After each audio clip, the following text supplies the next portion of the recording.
ce geste de toi viendra mon secours.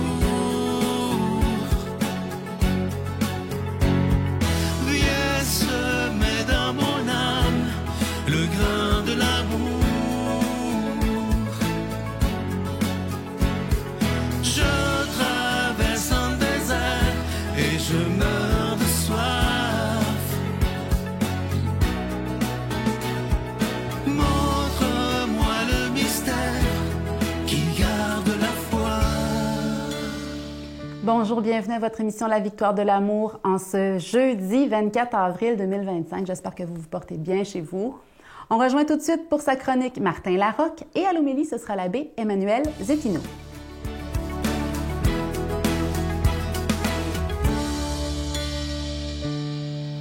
Bonjour les victorieux, les victorieuses et tous ceux qui doutent encore. J'espère que vous allez bien ce matin.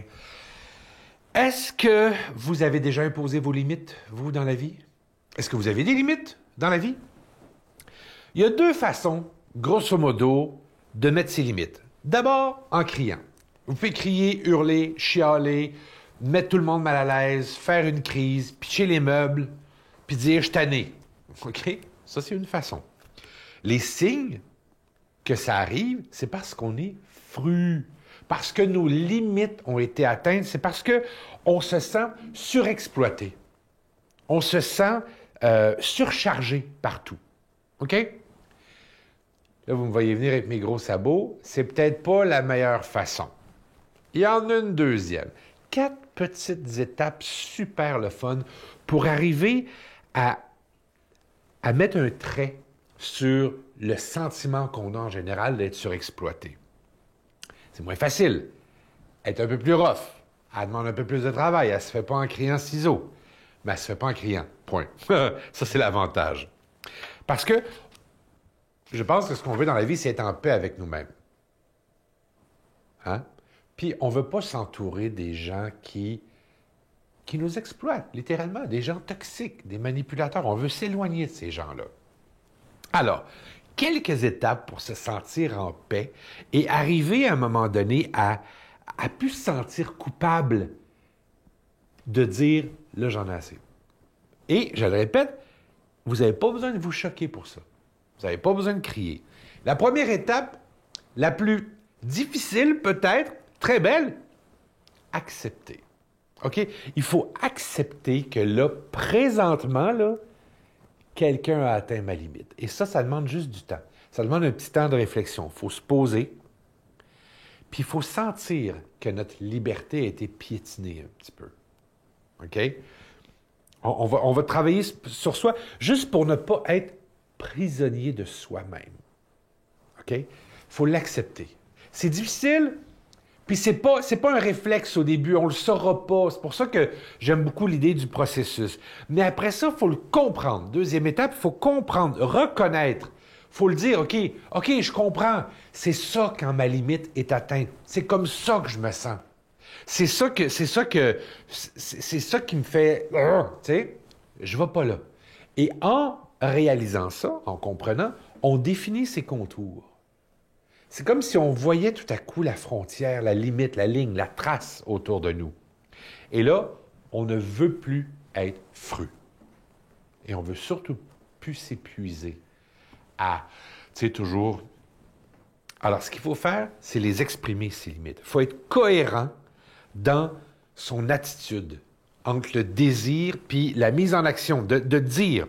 Et là, on va retrouver le magnifique pouvoir de dire non.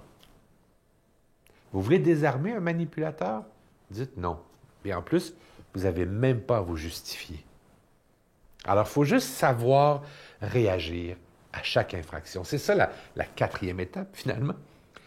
C'est là on va apprendre à réagir quand l'infraction va arriver. On sent que la limite arrive, on fait « Hey, sais-tu quoi? Non, je veux pas ça. » Vous n'êtes pas égoïste. Puis, il faut être prêt à perdre des relations, mais les gens qui vont s'en aller, là, c'est littéralement des gens que vous n'avez pas besoin autour de vous. Pourquoi? Parce que vous en valez la peine. Notre Père qui es aux cieux, que ton nom soit sanctifié, que ton règne vienne, Que ta volonté soit faite sur la terre comme au ciel. Donne-nous aujourd'hui notre pain de ce jour. Pardonne-nous nos offenses, comme nous pardonnons aussi à ceux qui nous ont offensés. Et ne nous laisse pas entrer en tentation, mais délivre-nous du mal, car c'est à toi qu'appartiennent le règne, la puissance et la gloire pour les siècles des siècles. Amen. La Victoire de l'amour vous invite à célébrer 30 ans d'amour au Centre Vidéotron de Québec, le 24 mai 2025, de 13h à 17h. Avec Mélissa Bédard, Patrick Normand, Nathalie Laure, Guylaine Tanguay et la présence exceptionnelle de Michel Thor. Témoignages et conférences avec Sœur Angèle, Dominique Bertrand, David Bernard, Christine Michaud, Martin Larocque, Claire Jacques, Victor et l'équipe de la Victoire de l'amour. Billets en vente maintenant sur lavictoiredelamour.org.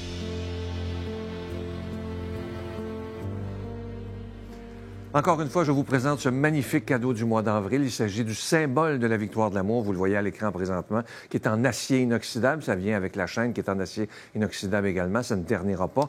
Et évidemment, ce bijou, il est déjà béni. Je vous rappelle que vous le recevrez avec un don de 25 $ et si vous en voulez deux, avec un don de 40 $. La carte de Marie est toujours disponible, elle aussi qui est en acier inoxydable. Et aujourd'hui, encore une fois, je veux vous dire des milliers de fois merci parce qu'ensemble, on a bâti cette œuvre, on a bâti cette émission. Et je veux vous dire merci parce qu'il y a des gens qui m'écrivent parfois, qui me disent « Sylvain, ça fait 30 ans qu'on écoute. » Alors, merci de tout mon cœur. Et ce que je trouve merveilleux, c'est qu'à tous les jours, il y a de nouveaux auditeurs. Et même maintenant, à cause d'Internet, c'est en France, en Belgique, un peu partout dans les pays francophones, que je salue d'ailleurs. Alors, merci de tout cœur de ce que vous faites pour la victoire de l'amour, parce que pour moi, c'est de vous savoir là depuis aussi longtemps, ça me touche énormément. Alors, merci de tout cœur. Voici comment vous procurer ces deux cadeaux.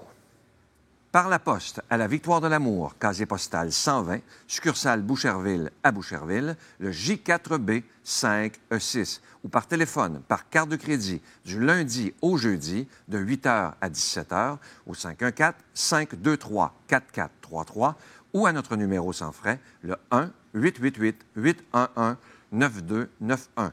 Également sur notre site Internet, le www.lavictoiredelamour.org. Avec votre don, vous recevrez aussi un reçu pour fin d'impôt. Merci de donner des mains à la Providence. Merci d'investir dans votre foi.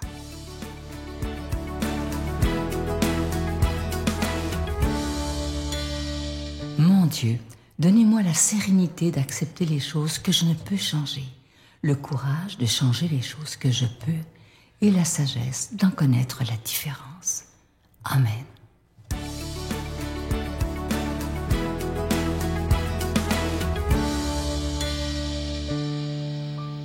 Le Seigneur est ressuscité, alléluia. Il est vraiment ressuscité, alléluia. Que l'amour de Dieu soit avec vous.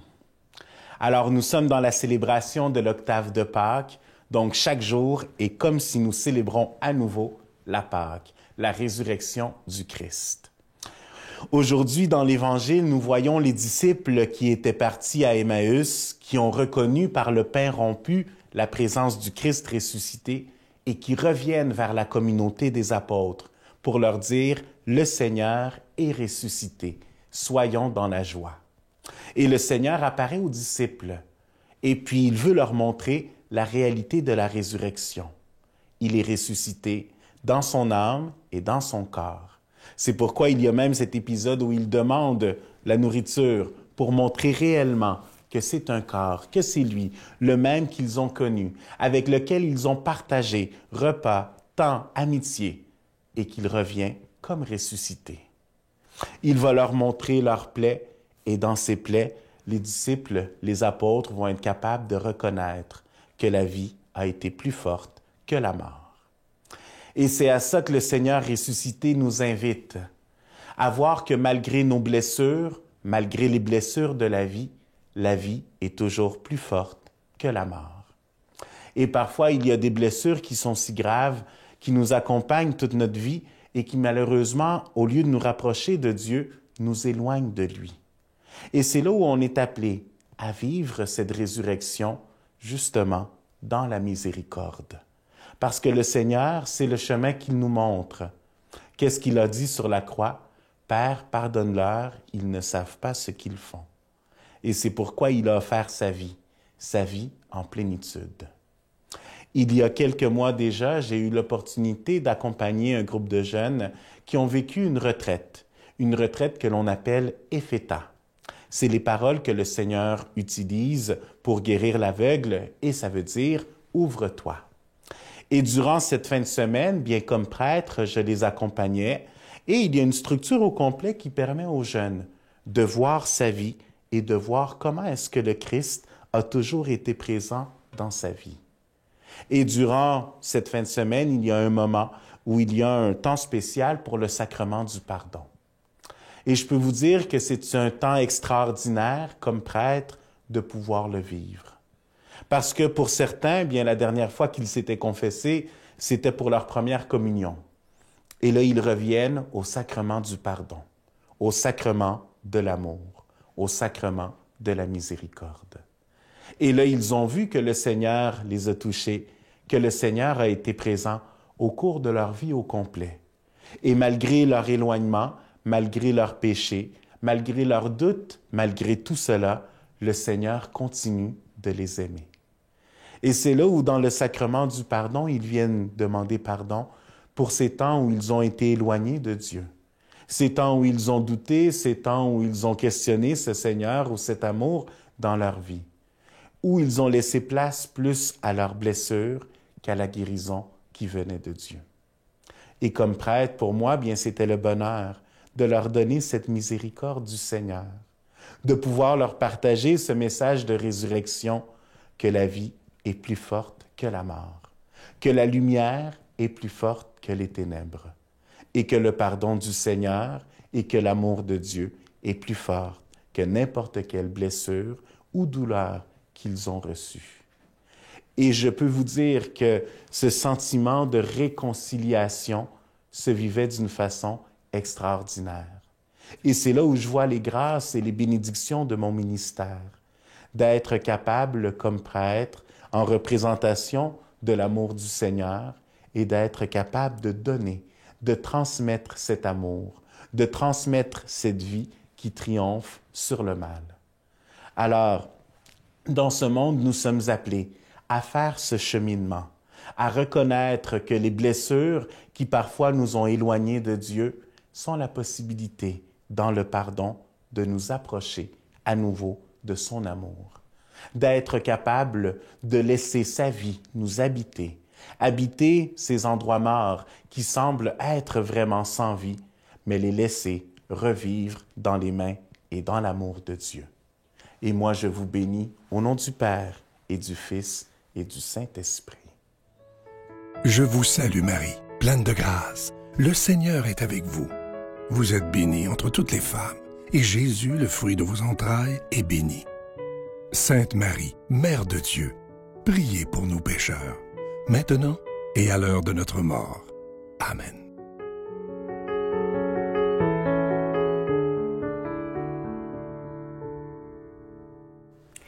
En ce beau mois d'avril, nous sommes fiers à la Victoire de l'amour de vous offrir en cadeau du mois, en échange de vos dons, ce magnifique pendentif de la Victoire de l'amour, n'est-ce pas qu'il est beau? Portons-le fièrement comme un signe d'espérance, dans notre monde qui en a tant besoin. Cette médaille est en acier inoxydable, la chaîne aussi, donc ça ne ternira pas et c'est déjà béni. Portons-le fièrement comme un signe d'espérance dans notre monde. Merci pour votre soutien qui rend possible l'annonce de la bonne nouvelle à la télévision et sur Internet. Bonne journée. Puis le fait de tomber malade, ça a été un wake-up call sur arrête de t'éviter. Arrête de tout mettre sur les autres. Et on laissera une trace d'amour, un peu de bonheur pour tous les jours. Oui, on laissera une trace d'amour, avec le cœur, pas des discours. Oui, on laissera une trace d'amour, un peu de bonheur pour tous les jours. Oui, on laissera une trace d'amour.